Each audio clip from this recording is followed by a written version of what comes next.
Oman প্রবাসী ভাইদের জন্য এপ্রিল 2026-এর ফ্যামিলি ভিসা এবং শ্রমবাজার সংক্রান্ত কিছু গুরুত্বপূর্ণ আপডেট নিচে দেওয়া হলো।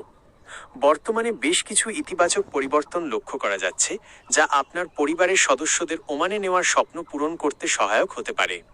Oman family visa update, April 2026। বর্তমানে ওমান সরকার family visa, family joining visit প্রদানের ক্ষেত্রে নিয়মাবলী কিছুটা সহজ করেছে। প্রধান আপডেটগুলো নিচে দেওয়া হলো। বেতন সীমা, স্যালারি থ্রেশোল্ড, ফ্যামিলি জয়নিং ভিসার জন্য বর্তমানে স্পন্সরের, প্রবাসীর ন্যূনতম মাসিক বেতন 600 থেকে 650 ওমানি রিয়ালের মধ্যে হতে হবে। তবে পেশা এবং কোম্পানির ক্যাটাগরির ওপর ভিত্তি করে এটি কিছুটা ভিন্ন হতে পারে। আবাসন চুক্তি, পরিবারের সদস্যদের নেওয়ার জন্য এখন আপনার নামে একটি বৈধ মিউনিসিপ্যালিটি সার্টিফাইড আবাসন চুক্তি, রেন্ট এগ্রিমেন্ট থাকা বাধ্যতামূলক।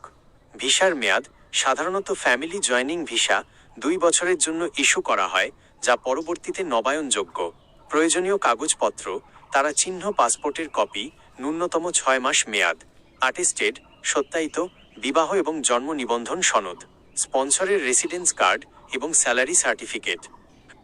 বাংলাদেশিদের জন্য সুখবর, নতুন ওয়ার্ক ভিসা। ওমান সরকার এবং বাংলাদেশের প্রবাসী কল্যাণ মন্ত্রণালয়ের সাম্প্রতিক বৈঠক, জানুয়ারি ও এপ্রিল 2026 অনুযায়ী বাংলাদেশি কর্মীদের জন্য স্থগিত থাকা ওয়ার্ক ভিসা পুনরায় পুরোদমে চালু করার প্রক্রিয়া চূড়ান্ত পর্যায়ে রয়েছে। বিশেষ দ্রষ্টব্য, গত কয়েক বছর ধরে অদক্ষ শ্রমিকদের ভিসা বন্ধ থাকলেও এপ্রিলের আপডেট অনুযায়ী দক্ষ, স্কিল্ড এবং পেশাদার, প্রফেশনাল ক্যাটাগরিতে ভিসা প্রদান অগ্রাধিকার পাচ্ছে। এছাড়া যারা ওমানে অবৈধভাবে ছিলেন, তাদের জন্য জরিমানা ছাড়া বৈধ হওয়ার বিশেষ সুযোগের আলোচনাও চলছে। গুরুত্বপূর্ণ পরামর্শ: 1.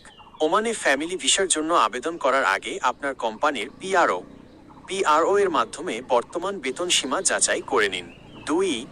সকল সার্টিফিকেট, বিবাহ বা জন্ম সনদ অবশ্যই বাংলাদেশ পররাষ্ট্র মন্ত্রণালয় এবং ঢাকাস্থ ওমান দূতাবাস থেকে সত্যায়িত হতে হবে।